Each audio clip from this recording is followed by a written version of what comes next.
space, air, water as a common heritage of mankind. That is exactly what 1982 Law of the Sea Convention tells us, that they are common heritage of mankind. So the waters flowing from the glaciers downwards towards states who could be upper, lower, or multiple states, no state can validly claim title of water. It's a common right. It has to be used by all.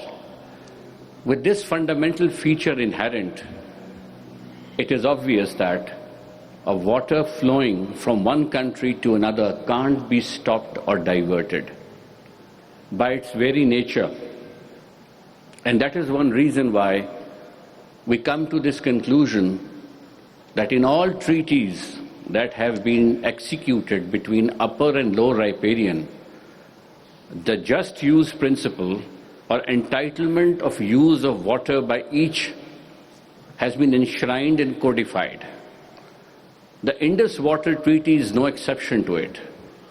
So what Mr. Meher Ali Shah identified as Article 3, the core obligation, it links up in a jurisprudence sense with this equal use of water and absence of title to any country, to any state, that the water will be allowed to let flow into Pakistan without any interference. And the interference exceptions have been identified. And then, despite that, and what are those exceptions? Of course, despite those exceptions, you will let the water flow. And when you are making any hydro projects, any pondages, then you guarantee a low riparian through an Indus Water Treaty or any similar treaty that, look, we are making this pondage, this hydro project for our use in our territory that we need. There are people who require electricity. There are people for whose agriculture we require that. Don't you worry, your water will continue to flow. So that's the assurance, that's the guarantee implicit in the Indus Water Treaty, and that is why several projects were allowed to happen, and to ensure the engineering drawings were commented upon, discussed, even taken to judicial forums as and when required, but the very project itself was not criticized, was not pushed back by Pakistan. Now the situation has dramatically changed, ladies and gentlemen. In May last year, India says we are holding it in abeyance. Holding in abeyance from an international law point of view is an admission of a breach of a treaty. If you say, I'm holding a treaty in abeyance, you're fashioning a terminology to walk away from the core obligations of the treaty. You're identifying a term which is stranger to the water law jurisprudence or even Vienna Convention and the laws of treaty, where either you would suspend or you would terminate, or you would at best not walk out of it, but use the exceptions within to argue your point of view. But if you are saying yourself that we are holding it abeyance to an international law, this is an admission of the breach of a bilateral treaty. For Pakistan, it holds the field, and we use its baseline to comment. That is strategy 1. The strategy 2 is that they are no longer linking this matter to the treaty formulation. The absence of good faith tells us Indians are linking it holistically to other issues that are again extraneous to the treaty. Terrorism. Terrorism is a matter that Security Council is already seized of by virtue of UNSC Resolution 1373, which forces obligations on all member states to counter acts of terrorism through judicial process, legislation and executive action, and Pakistan has done that post-Mumbai. Most of these people who were suspected, their properties have been seized, they have been struggling, going to courts, asking for permissions to travel and so on. and their reports have been filed by Pakistan to CTC, Counter-Terrorism Committee, consistently. So Pakistan was then evaluated under FATF, and whatever deficiencies in law enforcement mechanism were to counter terrorism, they were fulfilled, whether they were SCCP framework, State Bank framework, and even Pakistan developed mutual legal assistance law just 2-3 years ago, the standalone MLA law. India, on the other hand, does not have MLA. So if Pahalgam happened, they only have one provision in the Criminal Procedure Code entitling them to send requests to Pakistan for investigation or for cooperation in investigation. If Pahalgam, when happened, the true course of action available to them was to write a letter to the state of Pakistan pursuant to 1273 and under Section 19 of the Mutual Legal Assistance Act of Pakistan, insisting that Pakistan provides relevant information, joint investigation, or whatever information that they had, pass it on to us and say, cooperate. Had we not cooperated, which we couldn't, we had to, whatever that meant at that point in time. But they chose, instead of lawfare, warfare. They decided they will attack Pakistan. And as part of the package, they announced a hostility environment between the state of Pakistan and state of India. Operation Dur is an operational term used by them. And when they say it is not over, the reason is, to me, as an international law person, it comes across as a situation of war is continuing from Indian side unilaterally on Pakistan, and Indus Water Treaty holding in abeyance is a subset of that war strategy. They are launching this war from Afghanistan side, the proxies who come in. They are launching this war through other means by incorporating Kashmir territory. They are launching this war against other measures.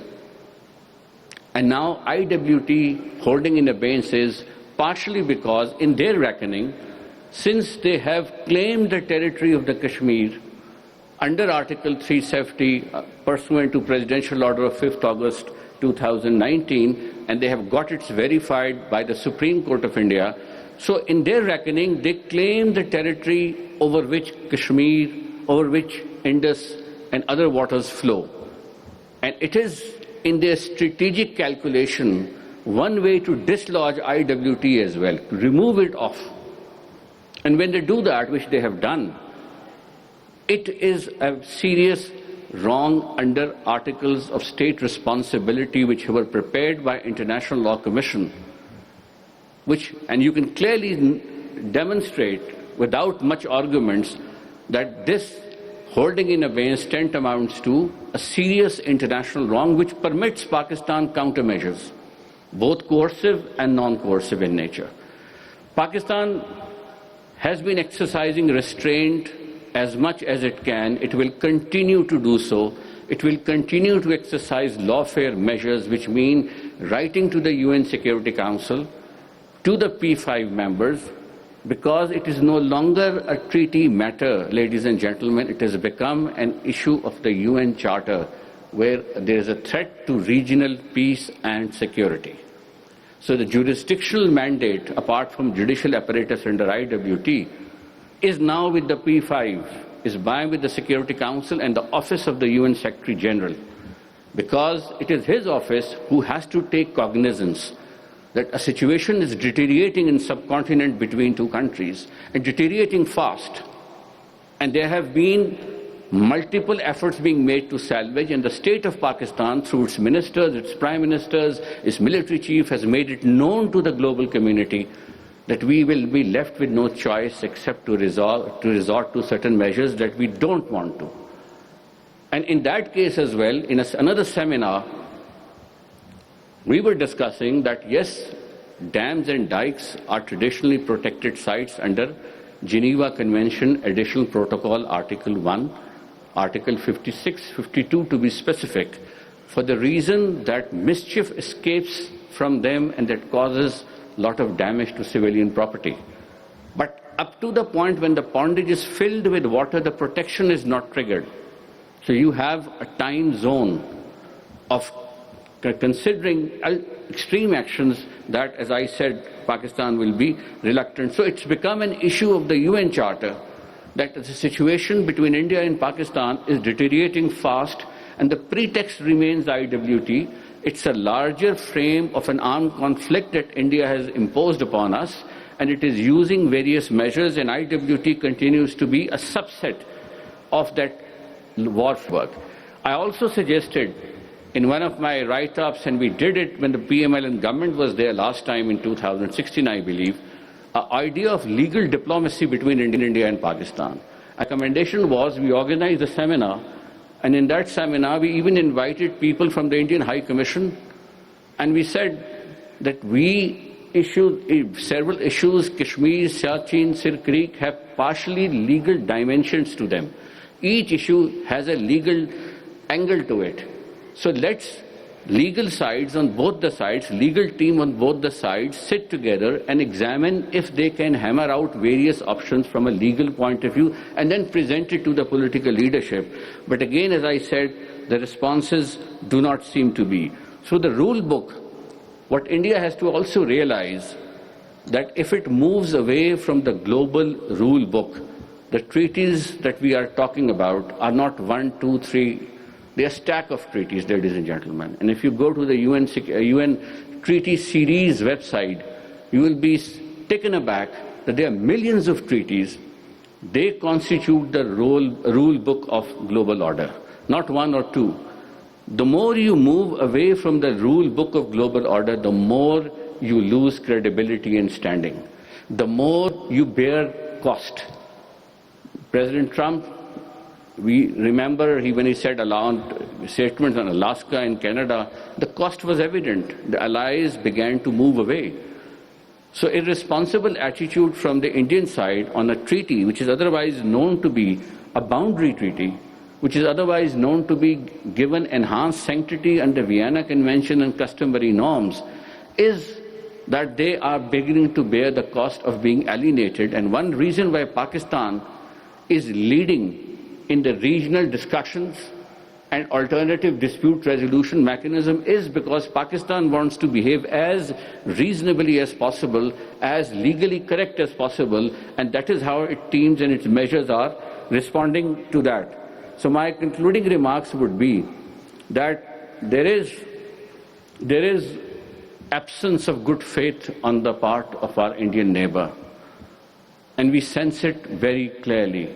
The biggest evidence is the holding in abeyance. The problem that people talk to us and they ask us in streets, in the courts where I move, in other events, that why is India doing all this? Why is that they don't understand? They have international lawyers. There is an Indian Society of International Law. So aren't they telling them that they are? And I say this has been politically driven. It was part of the agenda in 2016 when President Modi came to power. He talked about two distinct things. One was that we will remove Article 370 and then we will get rid of Indus Water Treaty as well. And that is how they are moving in that direction, irrespective of the legal inherent obligations that they have to face. So I'll stop here, ladies and gentlemen, and I hope that our neighbor senses this, that not only we have an obligation to let flow the water, we have an obligation also not to disturb the water flow, otherwise it will affect the agriculture, it will affect and inflict the possibility of starvation for which we will have dreadful consequences. Once again, thank you.